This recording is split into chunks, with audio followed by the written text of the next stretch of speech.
Stores and restaurants closed. Employees didn't go to work. Students didn't go to class. It's all part of a nationwide protest dubbed A Day Without Immigrants. That's right. Yes, today's boycott is in response to President Trump's hard line on immigration and deportation. But this is also a symbolic protest that goes beyond that. It's a reminder of how immigrants are an integral part of our country's economy and fabric. These are the numbers, data from the U.S. Census. Right now, there are around 40 million foreign-born men, women, and children living in these United States, the majority legally. And yes, some are here illegally. Yeah, and data from the Pew Research Center shows 42% of those immigrants are naturalized citizens. 27% are legal permanent residents. 4.5% are here temporarily. Legal residents, such as students. Unauthorized immigrants, or those in the country illegally, made up 26%. Yeah, well, despite a lot of talk that the majority of immigrants are coming from Mexico, that's not exactly true. Pew Research Center data shows 28% of immigrants to this country are from Mexico, 26% are from Asia, 24% other Latin American countries, and 14% are from Europe and Canada. Now, here at home, about 1 in 14 Minnesotans are immigrants. That's about 7% of our state, or 428,000 of us. But before we share the story of an immigrant who chose to close the doors of his business, we wanted to hear from you. How do you feel about the Day Without Immigrants protest or the immigration debate overall? Hi, can I ask you a question? A lot of people are not going to work today. Immigrants are boycotting. Closed restaurants, closed businesses. I think it's fantastic. We need to support it. We need to stop the ban, and we need to support the immigrants. I mean, everybody that works downtown, we're all immigrants at some point. I know, I understand the situation, but at the same time, we have to work. We got to pay rent. I think the immigrants contribute a lot to our culture, and we would lose so much if they just weren't here at all.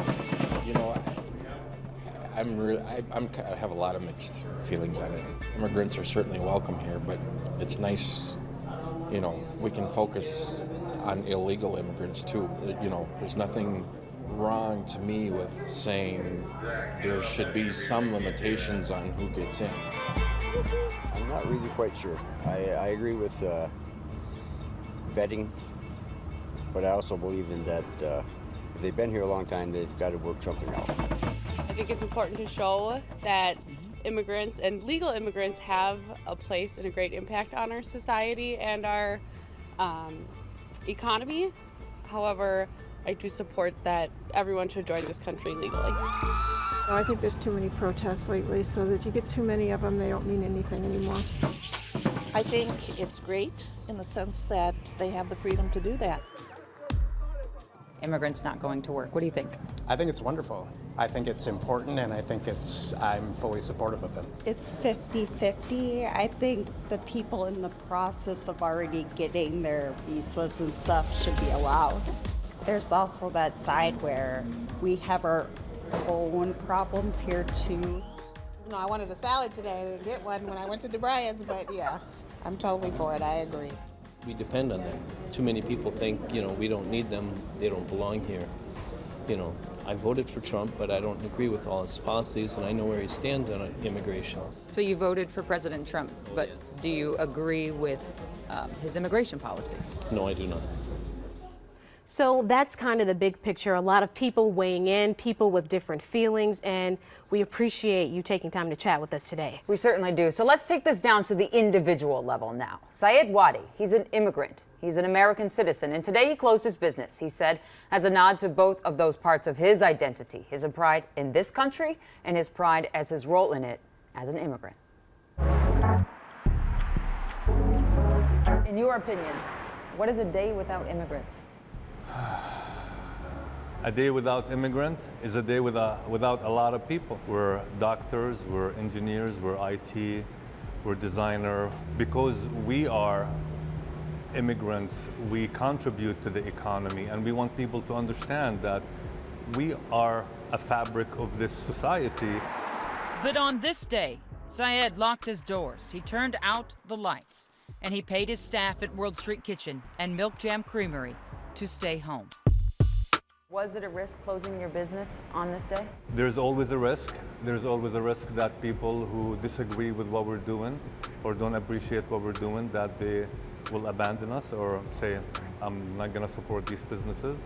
But I think the message is bigger than losing a couple of customers out there. If we have to lose a couple of people, I am fine with it. It was a risk taken all over the Twin Cities. More than 60 restaurants closed. Major names in the industry, smaller players too. But Syed can only speak to why he chose to close. And it's a story unique to his immigrant background. I'm an immigrant, and I am an American citizen. I've been in this country for 25 years.